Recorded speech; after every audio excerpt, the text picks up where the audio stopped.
Hello guys, Nabay Boy TV. Nagpayat lang ako ng shock. Ito yung dati ko. Bali, binalik ko siya sa stock. Mas maganda gamitin yung stock, talagang naglalaro. Ito mga pap, video na rin tayo. Bali, ituturo naman natin na yung anong ibig sabihin ng code 52. Ang code 52 mga pap ay nagsisimula yan dito sa wiring. Kasi kalimitan sa mga Honda Beat, pati sa mga click, tumitirik na lang at di nila mahanap ang sakit.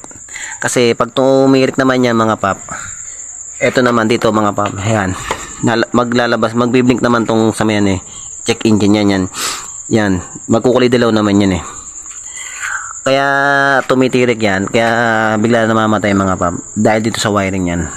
Kasi siyempre sa sobrang init na rin, tapos sa sobrang tagal na rin, siyempre malapit pa sa makina, nalalamigan pa yung lumulutong din yung mga wire na yan mga pap. Ayan. Tapos minsan din nyo napapansin may mga putol-putol yan sa loob yan. Pero mga pap, i-check nyo pa rin kapag nagpalinis kayo ng throttle. Check nyo pa rin kung may mga putol na wire yan. Kasi pag may mga putol na wire yan, talagang di kayo tatakbo, titirik. Lalo na dito sa may CKP. Ito yung sa may sakit, ito may sakit yan yung CKP na yan, kalimitan dyan nagsisimula kasi malapit siya sa may makina. Siyempre naiinitan siya, tapos nalalamigan, lumulutong din yan, sisira, puputol din yan.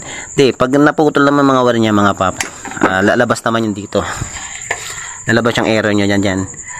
Kaya paano masasabi kapag code 52, siyempre pag nag-error yan, nag-check engine, magbibilang kayo ng ng 5 mabagal, kasi magbiblink naman yan 5 mabagal saka 2 mabilis. Pag ganun nangyari, ibig sabihin niya mga pap ay na tinatawag na code 52. Kaya mga pap, may babalik naman yan mga pap, mawawala naman yan kapag ganun.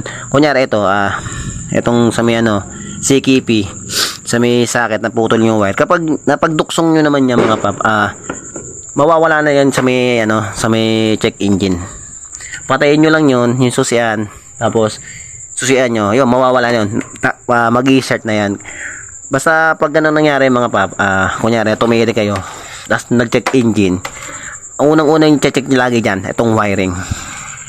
Kasi dyan nagsisimula ang sira at pagkatirik.